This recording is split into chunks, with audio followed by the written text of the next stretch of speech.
Here at the Düsseldorf Boat Show, one of the most popular exhibits has been this. This is the new flagship of the Sargo range, the Sargo 45.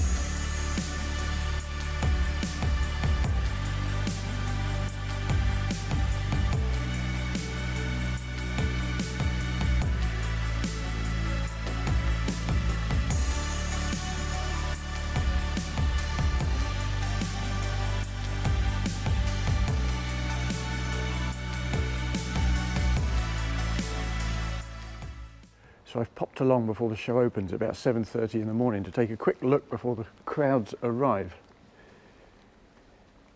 Now, one of the things you can tend to take for granted from Sargo is a very soft riding offshore hull, a hull that really looks after you. But what I really like about this boat is the fact that it works so hard to do the small things very simply and make your life a little bit easier on board. So let's jump on board straight away and I'll show you exactly what I mean. First things first, let's get her open and activate the domestic battery. Good. And that in itself is quite handy because it's within easy reach right next to the door where you'd want it. You don't have to hunt around behind hatches to access it. And if you come back out to this aft end, step out onto the aft platform, of course we have a stern anchor, this being a Nordic boat. Beneath this swim platform we have an enormous cavity for your roving fenders. So if we step into this cockpit, you'll see that there's some more clever thinking straight away in evidence. If I can get this little catch open. The fenders are so beautifully tucked away here behind the backrest for the aft bench, and you can really simply just slide them in and out in their little guides. It's beautifully done.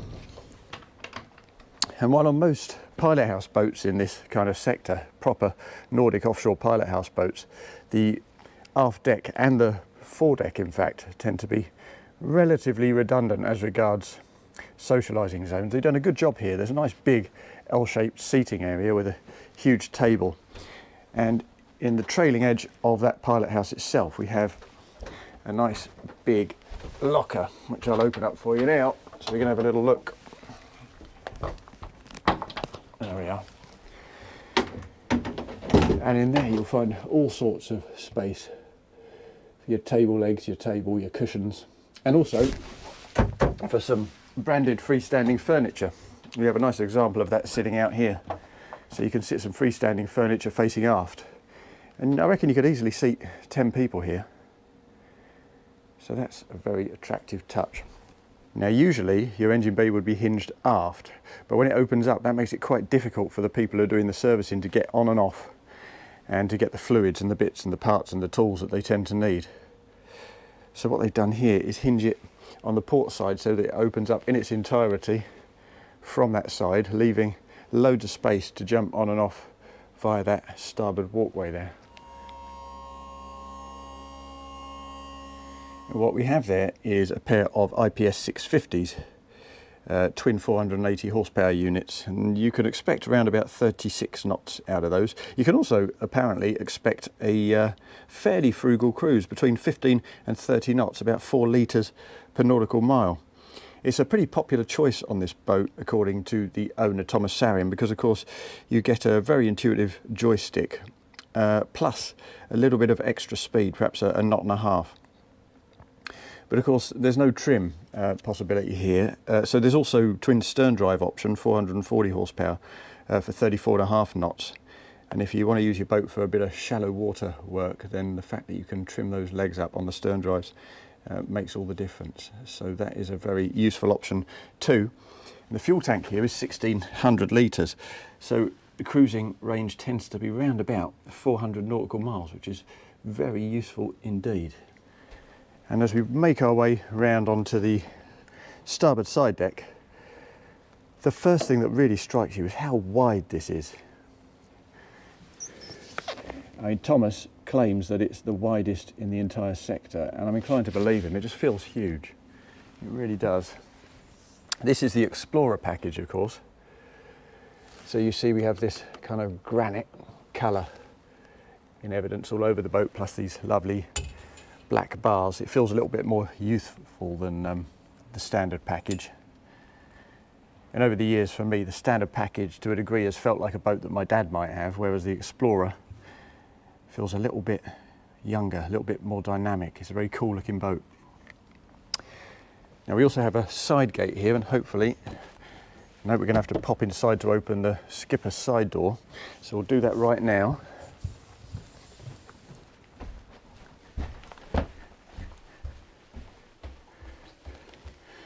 Traditional catch for Sargo, beautifully done.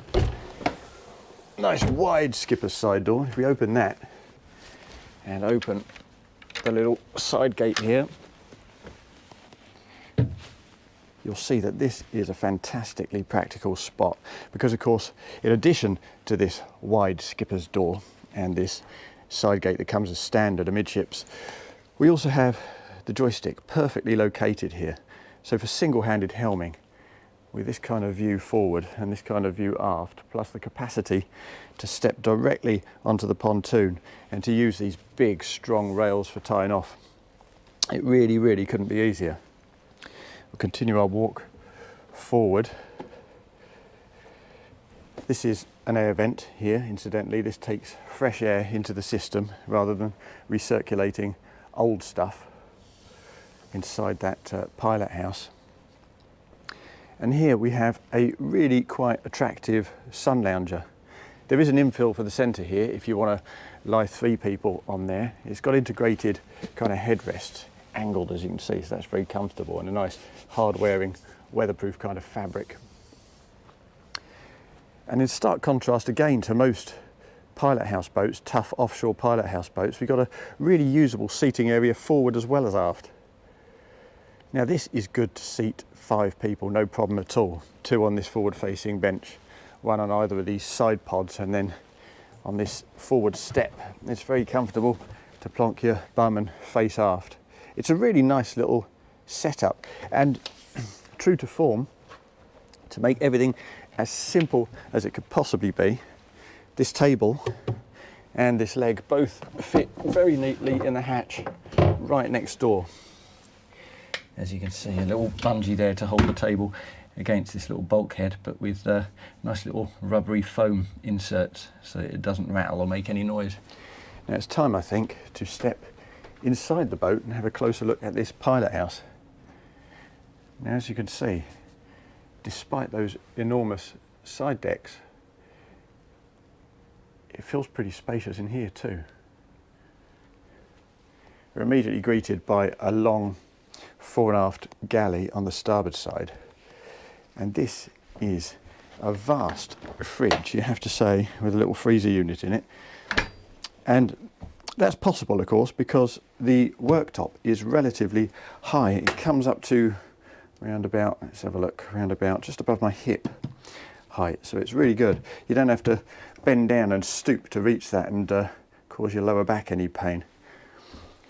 As you can see, the twin sink and the 3-ring gas stove are at a lower level, but they retain that elevation of work surface with a bit of a spacer there just to keep things nice and comfortable. We also have a little oven and grill down there at a lower level, and built into the lower unit beneath these seats on the port side is a nice big deep, oh, I should have known, this is a Sargo after all, an offshore boat, so the lid is held firmly in place there by a catch. A nice big dishwasher.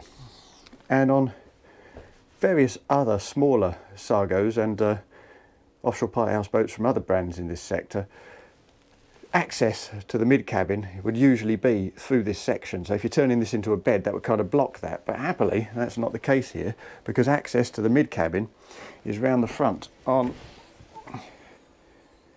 one of these forward-facing co-pilot seats, and that's very handy indeed. As you'll see when we go down below, this boat has been spec'd with 2 cabins forward, plus that mid cabin, plus this convertible bed here. So you could easily sleep 8 people on this boat without anyone actually getting in anyone else's way. So that's really impressive. Now moving forward, we'll pop down to that mid cabin right now and take a little look. Well, first things first, head height here is excellent. It really is. We've got a long 4.5 heads on the port side with a shower fitting there, as you can see. More very impressive headroom, maybe 6'3" in here. Nice big windows at eye level, plus some ventilation. It doesn't feel at all cramped. Stepping into the cabin itself, as you can see, it's a transverse cabin with twin beds. These can be moved together to create a nice big double. We also have another big hull window there, reading lights at the head end. And there is good room under there for you to prop yourself up and have a read if you like. But it's interesting too that if I just bring the camera up, you'll see that the aft bed is longer than the forward bed. Just in case one of you happens to be particularly lofty, I mean that must be, I think that's at least 7 feet. So you're not going to struggle with that at all. We also have some really good hanging storage here. It's nice and deep, it really is. Plus some extra shelving tucked away under there. And the sliding door access as well. That makes good use of the space. Avoids blocking it when you open that door. And as if to prove the point that even on its flagship boat, Sargo continues to really work the space as hard as possible. Underneath this mat, I think it's spec'd on this boat, underneath this mat I think we have a washing machine down in there.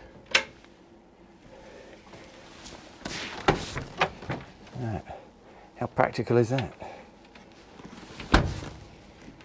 And I've always been a great admirer of Sargo, right back into the kind of days when they were known as minor offshore boats. I remember seeing their 25 model, the smallest in the range, and thinking how magnificent it was, the way they'd worked so hard to orchestrate the space to get every single bit out of it that they could.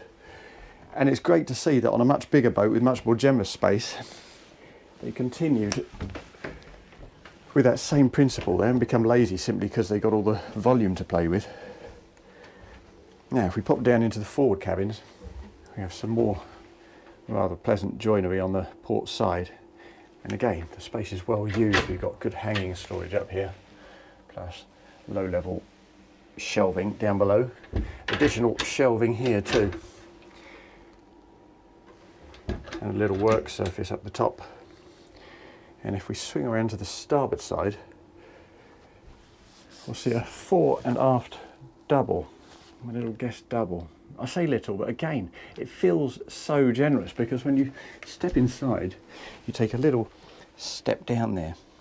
And the result of that is that you basically have headroom. You can't even see my hand, but headroom of about, that's got to be 7'6". It's outrageous. If we look at the head end of the bed there, we've got reading lights and a bit of shelving. That kind of recess is quite handy in that you can fit bulkier items there, but it almost looks like there ought to be a window there. There isn't. There doesn't really need to be because we've got a window higher up, an opening window with a vent to keep things fresh. Now if we move into the forward cabin, the owner's cabin, I see quite an elevated double bed.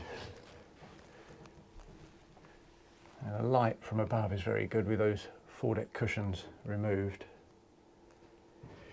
We've also got lovely big low level windows with opening portholes there. More shelving on either side. I'll close this door over. I anticipate we'll see more hanging storage. Yeah, plenty of that. Big shelving units go right to the hull sides. And a good bit of extra storage under the bed too. Really good size that. And if we look aft, there's your heads and your shower compartment. A separate shower compartment, nice big one to starboard. An electric toilet and a nice modern sink and storage unit with mirror. Plus an additional door of course, because this is the 3 cabin model.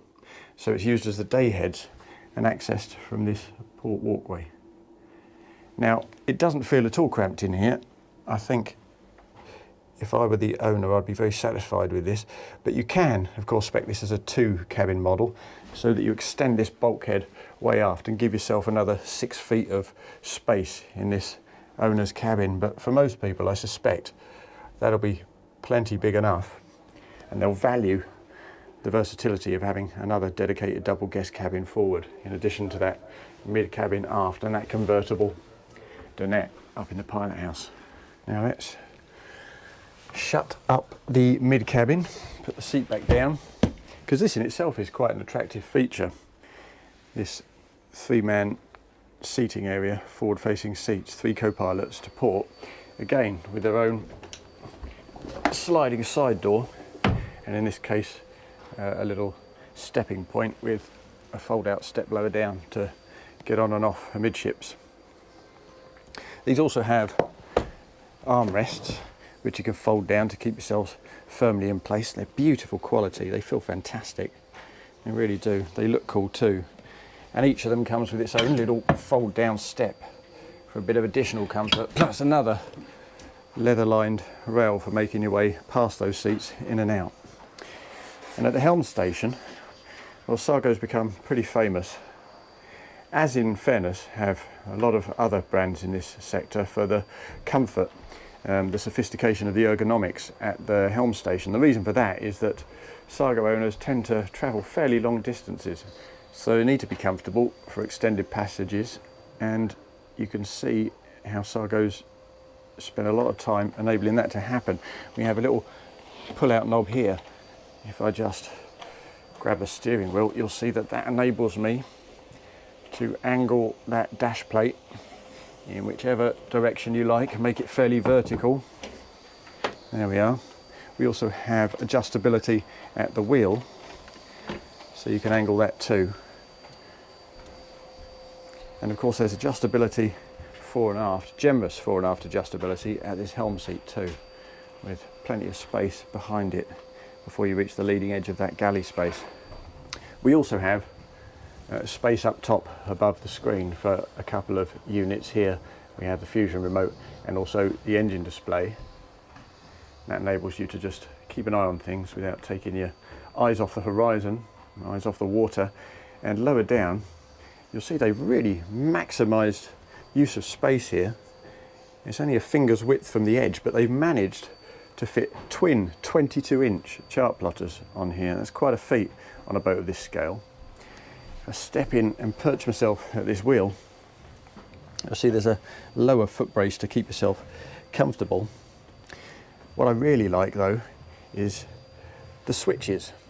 Now, when you've got quite a complex boat with a lot of systems, you tend to get a lot of switch gear, and on some boats you just get an ocean, a kind of featureless ocean of switches, all of which look pretty much the same, but they've deliberately split them here into ranks of 3. So it's much easier to find the switch that you're particularly looking for without hunting around for it, and that's a really user-friendly touch. We have the bow thruster there, throttles on the right hand side right next to the Garmin remote, so you don't have to use the touch screen at sea. We also have the anchor switch and, as I say, the joystick perched out there on the ledge next to that side deck for easy helming. It is in all regards a beautiful helm position, and made all the more beautiful in fact on this boat by the fact that you could be accompanied by your friends and family.